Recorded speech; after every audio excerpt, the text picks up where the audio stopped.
Today marks the 19th anniversary of the shooting in Columbine, Colorado. In the 19 years since, we have had countless shootings at elementary, middle school, and high schools and colleges across this country. A little more than 5 years ago, a gunman walked in to an elementary school in Sandy Hook, Connecticut, killing 26 people. A little over 2 months ago, a gunman walked into a school, Marjory Stoneman Douglas School in Parkland, Florida, killing a number of teachers and students. I am sorry that this is the reality that you live in. I am sorry that this is your experience in schools, and that when you get ready every morning, you have to think about this. It doesn't have to be this way, though. I hear from so many people that, what can you do? What are we going to do? There's nothing we can do to stop these things from happening. Well, there absolutely are things that we can do and should be doing. There are things that we can do on a local level, at the state level, and at the national level. And again, what I'd like to do as part of this presentation and talk to you about what you can do and what we can do as a community to help prevent these tragedies from occurring. Because there's a perception out there that these gunmen, these shooters just snap. And it's a rash decision that they make quickly to decide to do this. But in studying all the shootings that have occurred, there are sociologists, criminologists, and psychologists who have looked at these and examined each of these cases. And they found that there was an incident that happened. There was essentially a grievance that took place that essentially started the process.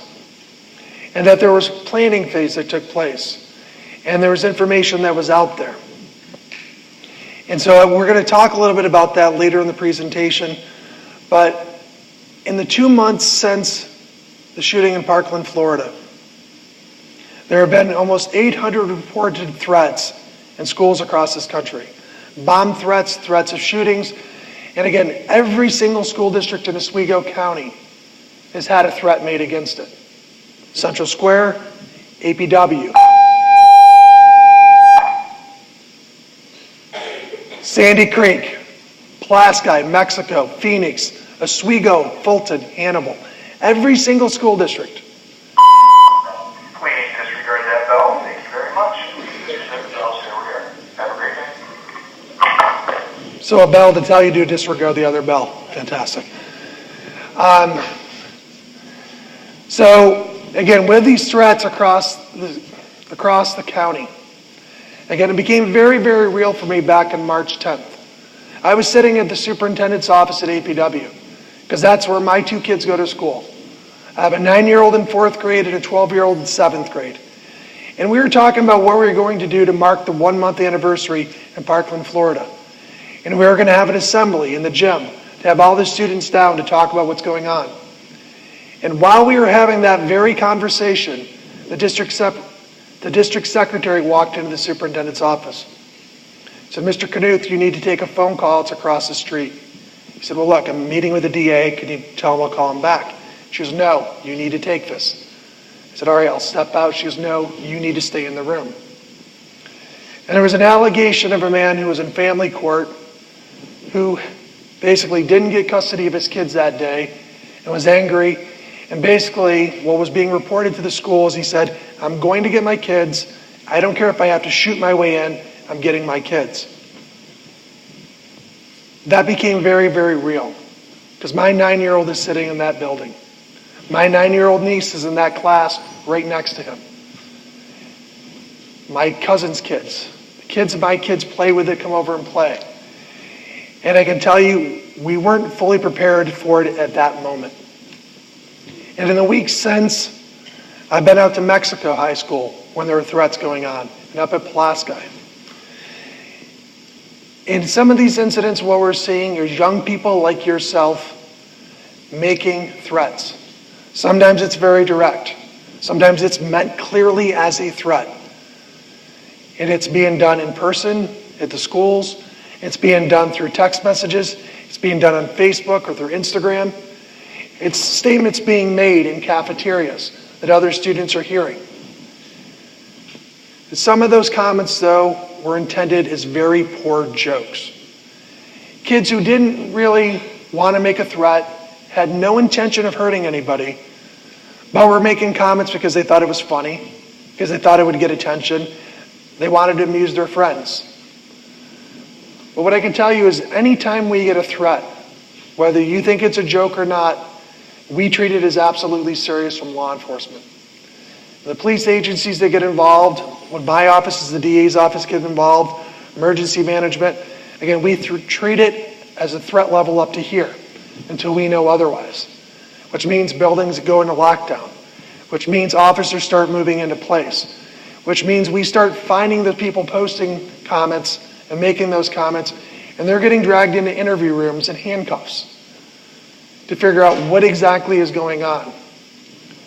And unfortunately, what we've seen is some young people who, quite frankly, weren't thinking, weren't engaging their brain, and ultimately they end up either getting charged by law enforcement, they're being charged with crimes.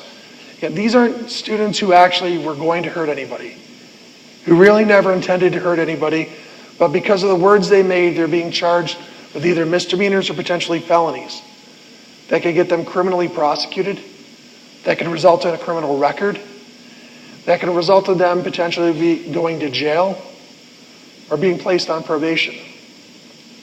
And in each of those instances, I can tell you those school districts quickly and automatically suspended those students. And I've had discussions with superintendents that told me, we're not joking around anymore. And when this occurs, and I've seen some of these students suspended for the rest of the year, and some of them being suspended for a full year, meaning they're not coming back to class in March of next year. That joke is not worth it. That comment is not worth it. To put your high school career in jeopardy, to put your college career, your potential to go into the military, to get a job, it's not worth making those smart comments. So part of this discussion is the idea of think before you speak. Think before you type. Think before you Instagram. Because, again, I talked with this school earlier this year. Once you hit send, you can't take it back. And again, part of the impact is not just on yourself, but on your classmates. I sat in Mexico High School for a few hours after one of the threats a month ago. Students were sitting in an auditorium crying, not knowing if one of their classmates were actually going to be coming to the school with a rifle, not knowing if he was going to be, as they'd posted on Instagram, the next school shooter. They were in lockdown for quite a period. We had parents calling. Those students were scared. In a way, we felt helpless. Again, we did everything we could to make sure that the situation is being handled, that the people involved are being found, and to reduce and eliminate any potential risk. And it turns out there was no real risk. It was students just being smart alecks. But the impact on the people that heard those messages, the impact on the people that received those Instagrams was very, very real. And one of the things that gets lost, and I talked to the Mexico school the next day when we had an assembly, is when we respond and we treat it as real. Again, I was there at the scene. There are countless state troopers that are there at the scene. We were talking to ambulances and the fire company to basically be on backup because God forbid if the worst had happened. And we would do it again if it happened today or tomorrow. But the problem is there are limited resources. Just like you have only so many teachers in your school, at any one time there are only so many police officers on duty in the village, so many troopers that are patrolling the county, so many deputies. There are only so many ambulance companies in the county. And when we're responding to a school for a false threat, we're diverting resources away from other areas. We're making this a priority. But that means that trooper's not available for the burglary that's taken place, the assault that's taken place. If some young woman's being sexually assaulted, that deputy can't respond to that scene because they're focused at that school. So the impact is just beyond your own selves and your classmates in your school, but thoughtless comments and smart aleck comments to get attention can potentially hurt other people and can potentially cost lives elsewhere outside of the school setting. One of the most frustrating things of one of the events that we've experienced here in the county is to get an individual post something on Instagram and send it out to 30 people. Now, out of 30 people that received that message, how many people do you think contacted the school or contacted law enforcement? Any guesses? 0. 1.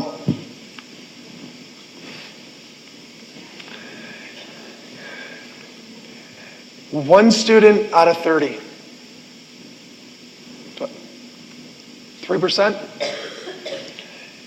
Those students, those other 29 students who received that message had no idea whether the person was being honest, whether they were being truthful, and whether this was an actual threat. And in talking with some of those students, because the police had to talk to the people that received it to find out how big of an impact it was and who was receiving it. And some of the things we heard from students were, look, I figured it was a joke. I didn't think he would actually do something. Or, look, I wasn't sure if he was joking or not and I didn't want to overreact. To, look, I figured somebody else would say something and I didn't really want to get involved. Those responses are understandable, but unfortunately those responses could have potentially been deadly.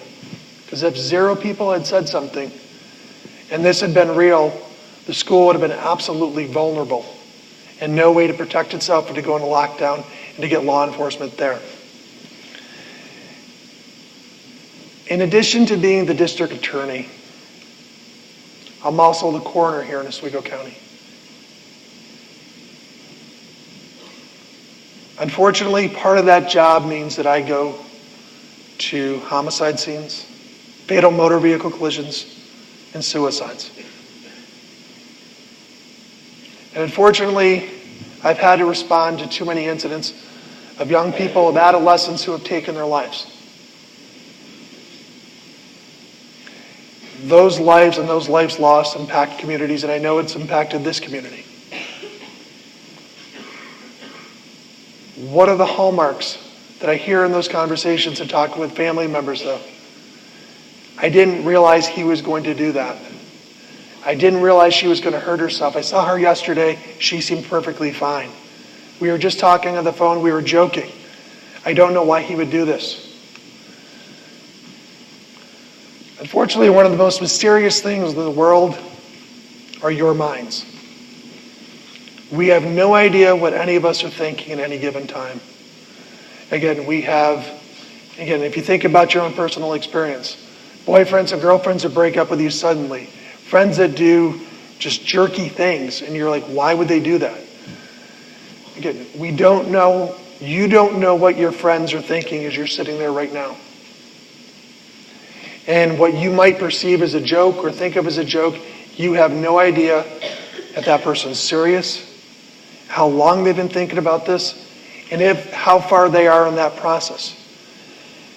And one of the things that have come out about studying all these shootings is there are always warning signs that some people knew. And again, it comes out afterwards and talking to the police, well, he did make that comment. I did see that thing that he had in his bag, but I didn't think anything of it and I didn't want to say something. Rarely are people that are truly intending to do this, are they going to call the DA's office or police and say, by the way, I'm actually going to go do this. They're making comments in classrooms and on buses and in locker rooms. They're posting on social media.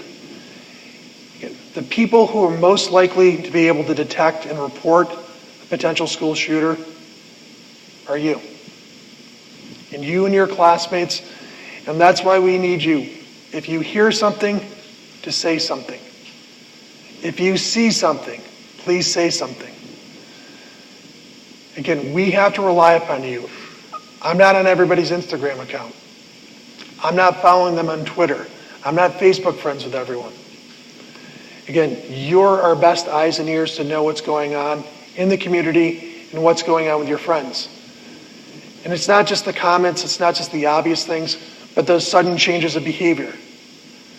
Those things that are concerning, talk to a teacher, talk to a guidance counselor. Let somebody know. Again, and it's not about getting them in trouble, but it's about getting them help.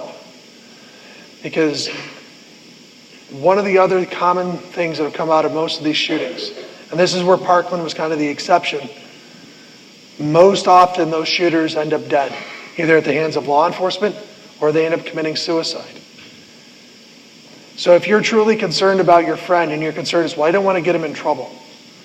If I say something, he might get in trouble with his parents. He might get in trouble with his school. Isn't it much better for him to get into trouble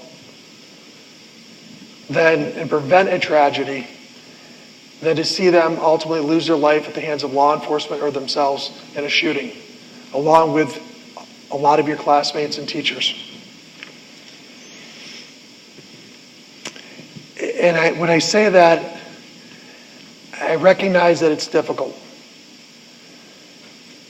Particularly in high school, particularly given social circles and peer influences, it's hard to be the person that stands up sometimes.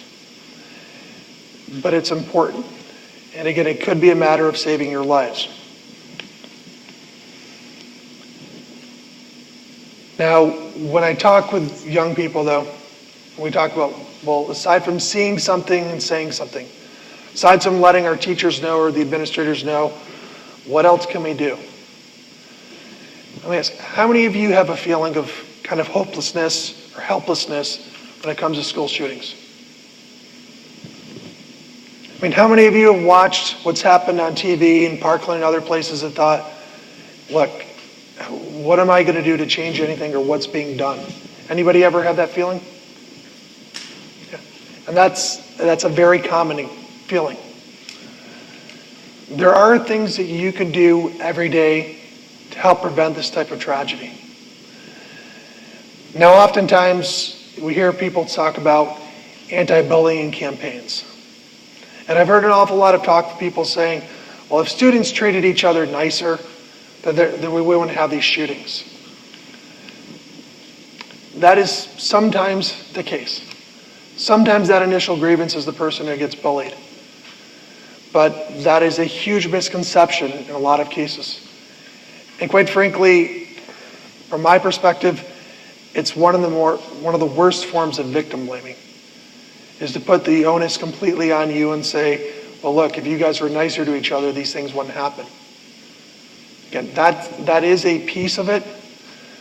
And one of the myths from Columbine is that the two young men who did this, that they were being bullied in school. That basically their reactions were the result of them being bullied. Well, a couple of years ago, I had the honor of meeting the principal of that high school. And I've read an awful lot of reports about that coming from police officers and after-action reports. And again, psychologists, FBI analysts looked at that. And the whole narrative of they did this because they were bullied is a false one. It was something that was easy for the media to understand. Look, they were bullied, they did this because they got bullied. The one man in particular, and I mean this in a clinical fashion, was a psychopath. Looking at his diaries, looking at his journals and his writings, he wanted to hurt people. He had a superiority complex, and he wanted to basically watch the world burn. And he wanted to hurt as many people as he could. This wasn't about retribution of being bullied. So again, but there were statements that he had made, there were comments that he made that could have been reported, that potentially could have prevented it. But there are things you could do to improve your school community. And we talk about being nicer. That's part of it. But part of it's looking out for each other. One of the benefits of being in a small community like Central Square is you know most of your classmates. I mean, approximately how many people are in your senior class, ballpark? 269. Does that sound right? Okay. Again, 269 people. That's a little bit smaller than the class I had when I went to college. I went to college at Elmira College. It had between 1,100 and 1,200 students. So your high school is smaller than that, and I knew, at least by face, everybody on campus when I was there. Again, it's a small community. You get to know people. Again, you might not be best friends with everybody sitting in this auditorium, but chances are you've gone to school most of your life with these students. So when their behavior suddenly changes, when they're suddenly saying things that are out of character, reach out and let somebody know. I mean, your school district does a very good job of bringing in providers to provide services. Again, Eric Brzee was here a few weeks ago with me from Farnham, talking about drug and alcohol counseling that's available. Your school district also works with a community organization called Arise to bring mental health counseling into your school district, to make that available. But if you fear that one of your classmates, or if you are experiencing depression and issues, reach out for help for yourself and for your friends, for your classmates. Talk to a teacher so somebody can intervene. Because what I'm going to tell you right now is, you see each other during the days, and you see the image that everybody wants to project. How many people here are on Facebook? Okay, good number. Okay, most people on Facebook are posted what? Their good days. Hey, this is what I look like on a really good day. This is what I had to eat. This is the trip I took. How many people are posting when they look their absolute worst on Facebook?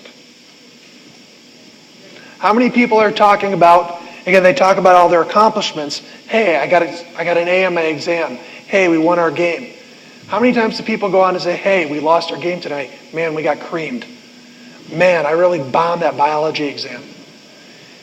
Again, you tend to see on Facebook and social media a sanitized version. The image that people want to project of themselves, and we all do it. I do it. Look, we have a Facebook page as the DA's office. We put everything out there and disposition on cases. But when we have a case that we've won that's really huge, boy, we really talk it up. Other ones, well, we might not talk up as much. Everybody does it. But I say that because, again, what you see on Instagram and Facebook with your friends is not always what's going on actually with them in their heart and in their mind. 1 in 4 girls, by the time they're 18, will have been sexually assaulted. 1 in 6 boys have been sexually assaulted in the U.S. A number of kids in our county go to bed hungry every night. We have arrests that take place in Central Square and across this county of parents or moms and boyfriends or dads and girlfriends who get into fistfights and arguments, who are damaging each other's property, who are having drug parties at their homes. Kids who are stepping in so that mom doesn't get beat up and they get beat up. Statistically speaking, looking in this auditorium and in this school, you have classmates who are the victims of sexual abuse. You have classmates who are the victims of domestic violence, either directly in their home or in their relationships with boyfriends and girlfriends. You have classmates whose parents are victims of domestic violence. You have classmates whose parents are incarcerated. Nobody puts that stuff on Facebook. Nobody posts that on Instagram. Hey, here's the black eye I got from my stepfather. And I say that because we all, as students and as a society, need to have a little bit more understanding of each other and a little bit more compassion and not be so quick to judge each other. A little bit more understanding that your classmates, and maybe you, have experienced trauma in your life. The loss of a friend, the loss of a parent who's been shipped overseas to the military, a parent who's been incarcerated. Not because of personal choices that your classmates made, but because they're the victims of certain circumstances. So you ask, well, what does that have to do with school safety? Your friends, your classmates need help. There are a lot of people that could use the benefit of social and emotional support, mental health support, and part of that is removing the stigma. Part of that is having friends who are supportive to say, look, if you need somebody to talk to, I'm here. But hey, I'm not a psychologist, I'm not a counselor. Maybe you need to go talk to somebody down in the office. Maybe they can get you the help. And rather than laughing about it and sharing it with friends, where it's, oh my God, can you believe she's in counseling? Oh my God, can you believe he's doing this? Being supportive of them. Part of what I can ask you to do when we talk about what can you do to prevent school violence, be supportive of each other as peers. Reach out for that person who's lonely. Reach out for that person who's going through a tough time. But part of it is also controlling your environment. Now, your school does a very good job of closing down and locking down the doors of this building to focus everybody to the main entry. What happens after school, though? What time do you guys get out for the day? When's your last class end? 2:47. So at 2:47, you guys have after-school activities. You guys have the ability to go talk with teachers. Okay. What happens with all the doors to your building at that time? They're still locked? They're unlocked. And again, one of the things you could do is, again, during the school day, the doors and access to the school is controlled very well. And again, I don't know what happens here in Central Square, but I can tell you in most districts, at APW where my kids go, when that last bell rings, basically the doors become unlocked, people are going to band practice, they're going to sports practice, they're going out to their car, they're coming back in. And all of a sudden that school becomes very, very permeable. And people could come in.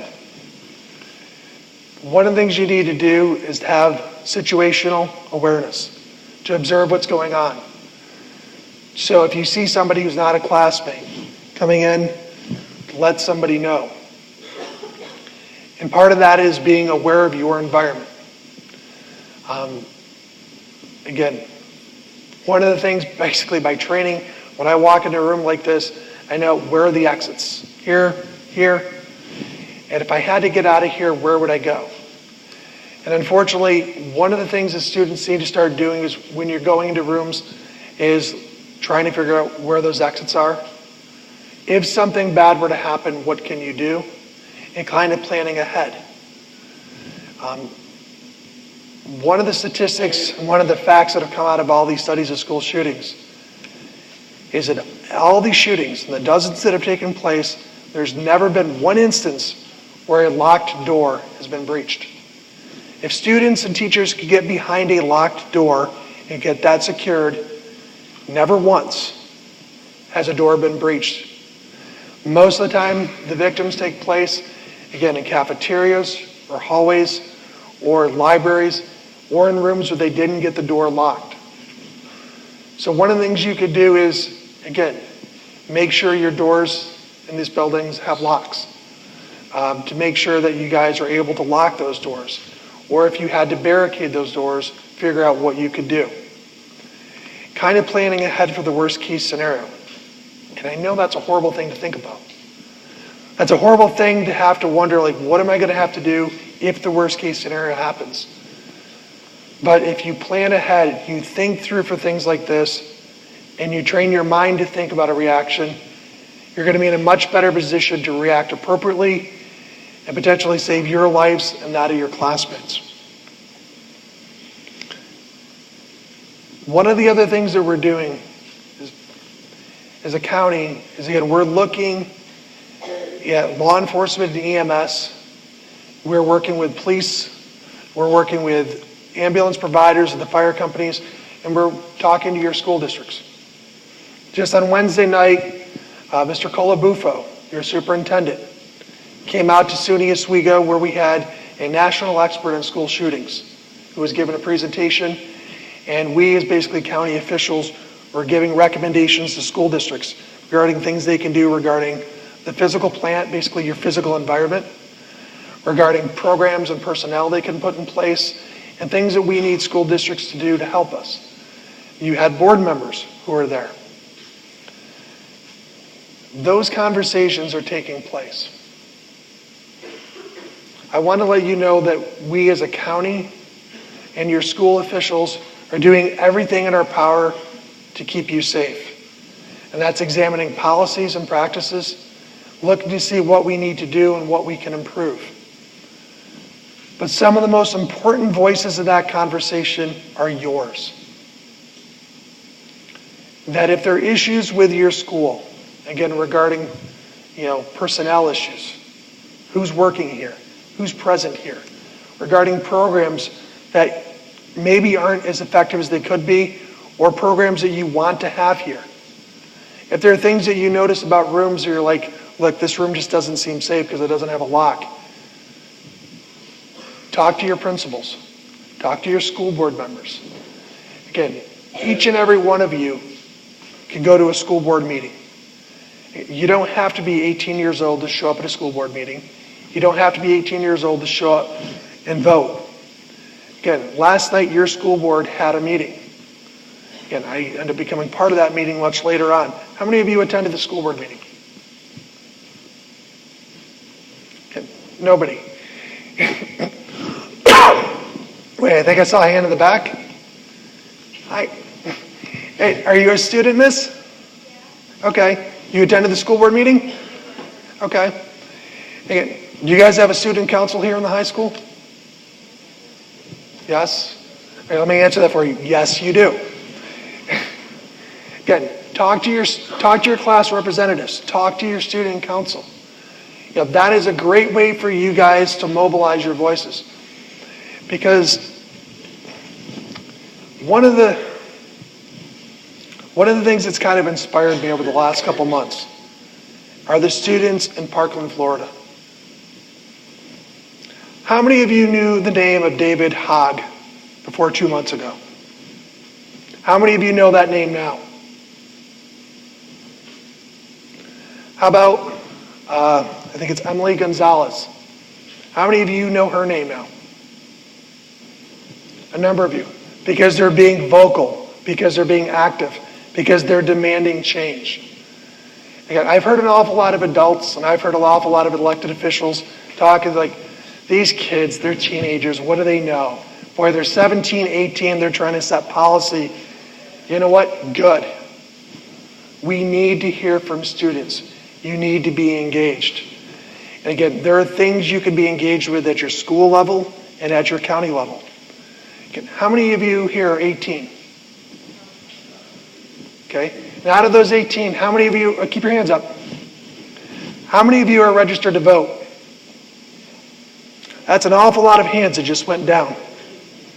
You're 18. Your right in this country is to register and you can vote. I hear young people all the time and adults all the time. Why does the state do this? Why does the school district do that? I don't want to pay these taxes. Why do they have this program? And I always ask one simple question. Did you vote in the last election? Because frankly, unless you're voting, your voice isn't being heard. Unless you're voting, you're not going to be able to affect change at the levels that we need, either at the federal government or at the state government or at the county level. Again, you can go online and get the form from the Board of Elections to be able to get registered to vote. And if you're 17, you can actually go, get the form, fill it out, and it doesn't become active until you're 18, but it's already in the system. So the day you turn 18, you're already entitled to vote, and that's done. So that's one of the things I'm asking you to do, is to get registered to vote, to get engaged. But join those discussions. Again, it may seem impossible to change legislation at the federal level. Again, there are a lot of people talking about gun regulations. Should we have them? Should we not? If we have them, what should they look like? And I'm not here to push any particular view regarding Second Amendment and gun issues. But that's an important discussion that's taken place, and you should be a part of that discussion, no matter what side that you're on. There are discussions taking place regarding what resources are being put in your school. We had the state assembly that voted to give a lot of money to school districts to have school resource officers, to have counseling programs, to make equipment upgrades. The New York State Assembly voted down most of that. We need the people in the Assembly to step up and make those changes. We need the governor to make some of those changes. But again, when they hear nothing, they figure the status quo is okay. How many of you are satisfied with the status quo? How many of you think that things are perfect and don't need to change? How many of you think your school can be improved? How many of you think there are laws that can be put into place that actually can make you safer? That if you believe that, step up and voice your opinion. Share your ideas. One of the things I always say within my office and talking to other elected officials is there's no single source for good ideas. Some of the best ideas that we've had in an office haven't come from me or the other attorneys, but it's the secretary that joined us 6 months ago, and she says, well, why do you guys do it this way? And we kind of stepped back and said, you're right. And part of it was we've always kind of done it that way. We've got stuck in routines, and we did it because that's the way we did it. But when the question was asked, we thought, well, why do we do it that way? Again, if you talk to your principals, if you talk to your school board members and have ideas, look, I'm not saying they're going to adopt them automatically and they're just going to do everything you ask. But if you go to them with reasons, you go to them with explanations and potential solutions, that helps them. That arms them with information and ideas they could do. But again, there are things you can do in your personal life. How many of you are trained in CPR? Actually, much more than I figured there would be. One of the sad facts that have come out of all these shootings, again in Parkland, Florida, we have a lot of students. Some students who died because of the injuries they sustained. And unfortunately, some of these kids were never going to survive. But at least 4 of the students in Parkland didn't die because of the initial trauma. They died because they bled out. Laying on the floor, waiting for law enforcement to get there, waiting for EMS, they bled to death. One of the things you can do as students is to educate yourself on CPR and first aid. There is a national program that's taken place. It's called Stop the Bleed. And part of that is we're arming school districts and providing to school districts, or school districts can buy equipment that basically gives trauma level care of gauze, of quick clot, and tourniquets, so that if somebody is injured, that they can be treated and to potentially stop that bleeding and save somebody. Again, the county starting that training. The first ones are taking place in June. I'm going to be in one of those first classes. But the program's set up as a train the trainer program so that we can exponentially go out and have a force multiplier. So that the person that gets trained can go out to their school, go out to their community and train administrators, train teachers, train students. And again, over the course of this next year, that's going to be rolled out and coming into Central Square.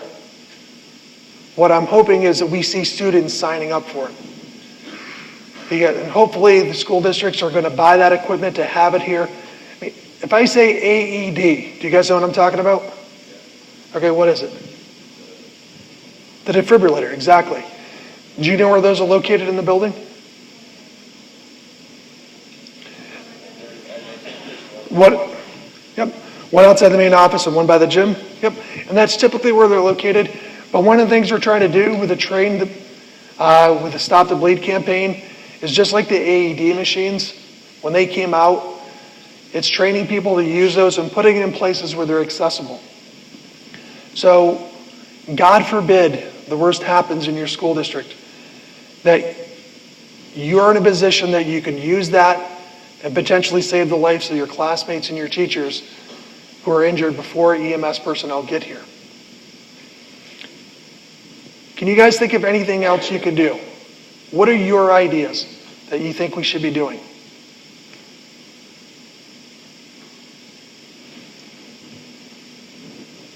Any thoughts, any suggestions? Sir? Instead of just stopping the lock or remote, actively or something, situation going on here.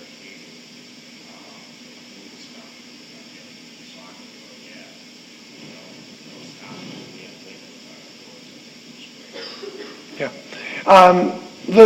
For those in the classrooms, the point was teaching students other things we can do simply besides locking the door, ways that we can barricade doors, because some of the classrooms have glass on the door. Is that correct? Okay. And again, that's one of the concerns that people have. A lot of times there are doors with that glass, and the fear is the shooter could shoot it out, reach in and unlock the door, and try to do something. It's a valid concern, but again, looking at past shootings, what we've found is that typically they won't go through that extra effort. They'll check the door, see if it's unlocked, and they'll move on to the next one. They're looking for that unlocked door. But you're exactly right. Once you're secure in the room, there are things you can do quickly to try to barricade it, but the most proven effective is to basically lock the door, turn off the lights, get out of sight. But again, there are other ideas and things we can do. One of the things I'm looking at, and quite literally this morning I was talking to the state ed department, for the locks inside your classrooms, are most of them locked by keys? Okay. How many of your doors have deadbolts on them? 0 or very few? Again, and that's one of the things we're looking at and talking with the state education department to see if we can do that. But again, you guys, as you're talking amongst your peers and your groups, there are ideas that you guys are going to have that we as adults, we as teachers are never going to think of. So what I'm asking you today and what I'm ending with today is please get engaged in this conversation. Please have those discussions. Talk to your student council members. Pass those ideas onto the board. Pass those ideas onto us. We started an email as part of this task force at the county. It's schoolsafety@oswegocounty.com. Pretty simple. Schoolsafety@oswegocounty.com. If you have an idea that you want to share with us, email us. Send it to us. Go to the DA's Facebook page and post it there. That's fine. Just give us those ideas. Now, I realize we're out of time, so I just want to thank all of you very much for your attention this morning. You guys were absolutely phenomenal, and I thank you. Thank you.